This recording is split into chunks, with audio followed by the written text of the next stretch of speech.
Terkadang dalam pengiringan Tuhan, pengiringan kita kepada Tuhan, Tuhan tidak mengadakan mujizat.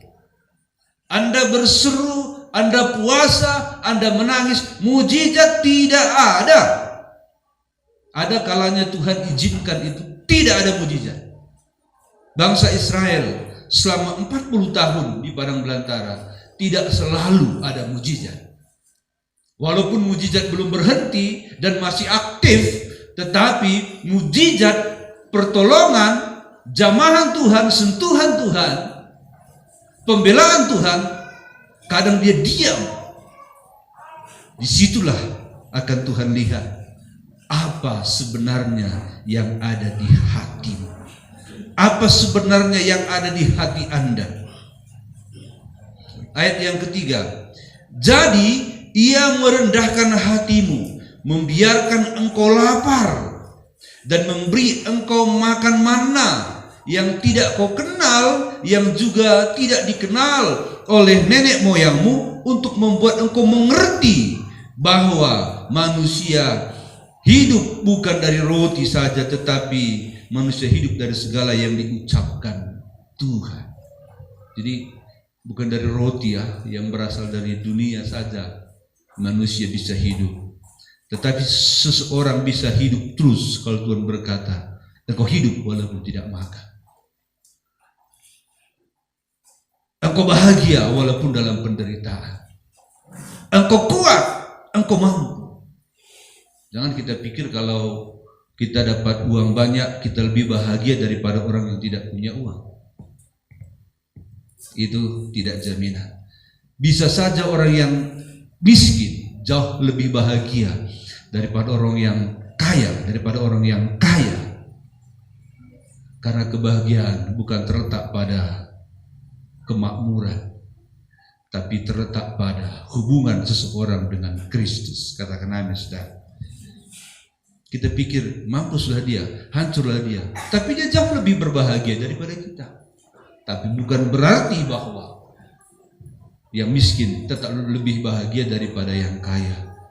Tetapi saudara, yang jelas, yang pasti adalah kebahagiaan terletak pada hubungan Kristen, hubungan kita dengan Kristus.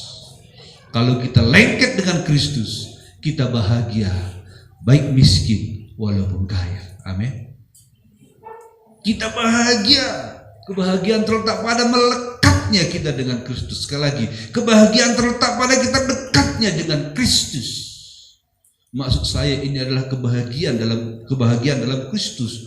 Memang ada orang di luar Kristus bahagia. Saya enggak mengatakan tidak. Tapi ingat, kebahagiaan mereka semu sementara. Hanya sebatas di dunia ini. Tapi kebahagiaan kita bersatu dengan Kristus adalah kebahagiaan yang abadi, yang dimulai dari dunia ini sampai kepada hidup yang akan datang. Kita pilih yang mana? Bahagia hari ini, happy tanpa ibadah, itu kebahagiaan yang semu. Sementara terbatas. Orang pintar, orang bijaksana akan mengejar yang abadi, bahagia abadi. Tapi orang bodoh mengejar bahagia sementara. Di zaman Nuh, saudara, Nuh tidak kurang kata, tidak kurang kalimat. Nuh bukan orang bodoh. Nuh seorang ahli Alkitab. Dia seorang pendeta di zamannya. Dia memberitakan Injil, dia memberitakan firman Allah. Firman itu di dalamnya, saudara, ada berkat besar, ada kutuk besar. Amin. Firman itu di dalamnya ada berkat besar, ada kutuk besar. Itu dikatakan Nuh pada zamannya. Siapa yang mendengar? Justru Nuh dianggap gila. Hari-hari ini sama dengan zaman Nuh. Orang yang beribadah dianggap gila, kurang kerjaan. Orang ibadah dianggap sia-sia. Buang-buang waktu, buang-buang energi, buang-buang duit, hanya memperkaya pendeta. Ya, kalau pemberiannya banyak, kalau sedikit. Nah, saudara dikasih Tuhan,